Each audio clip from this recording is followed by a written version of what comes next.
Monsieur le maire, Monseigneur, mes pères, chers amis, les chrétiens en Irak et en Syrie sont pourchassés, fusillés, décapités, crucifiés. Bref, ils sont massacrés physiquement par des barbares de notre âge. Si la situation de ces chrétiens dans ces pays est préoccupante, il n'en est pas moins pour les chrétiens d'Orient, pour les chrétiens du Liban, qui sont aussi massacrés, mais différemment. Les chrétiens du Liban sont massacrés politiquement, ils sont marginalisés, écartés des postes clés au sein de l'État, empêchés de jouer leur vrai rôle politique, eux qui étaient toujours pionniers, pas seulement pour le Liban, mais pour toute la région.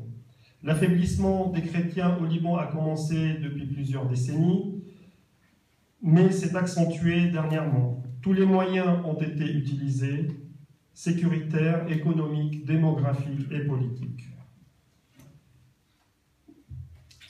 Le Liban est le seul pays dans la région qui est présidé par un président chrétien. Mais je pense que vous savez tous que depuis 1 an, il n'y a pas de président. Il est urgent de laisser les Libanais élire leur président chrétien, mais pas n'importe lequel.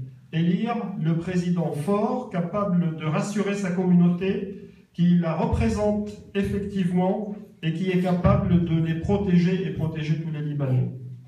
Il est urgent aussi d'aider le Liban à faire face à l'afflux de 1 600 000 réfugiés syriens sur son sol, en plus de 600 000 réfugiés palestiniens qui y sont depuis des décennies.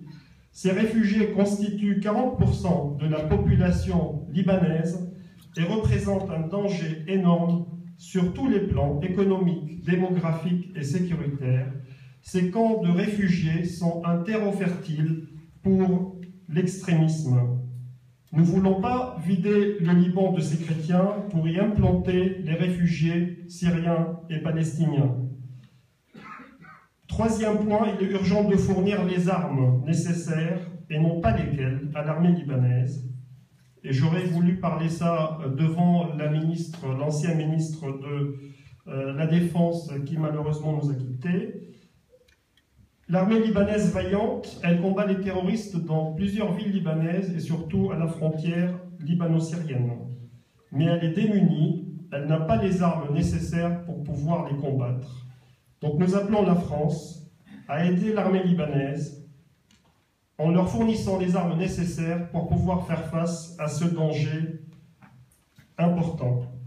Et en dernier lieu, je voudrais dire un dernier mot que m'a demandé mon ami Rafik, qui représente la rencontre orthodoxe en France. Il y a 2 évêques de la ville de Alep en Syrie qui ont été enlevés depuis plus de 2 ans, Monseigneur Yohanna Jean Ibrahim et Monseigneur Paul Boulos Yazigi, qui est le frère de sa béatitude, le patriarche orthodoxe d'Antioche et tout l'Orient.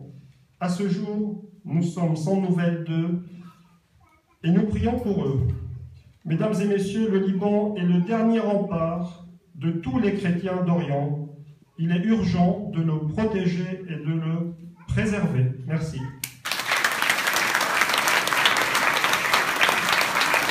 Merci, Monsieur Antoine.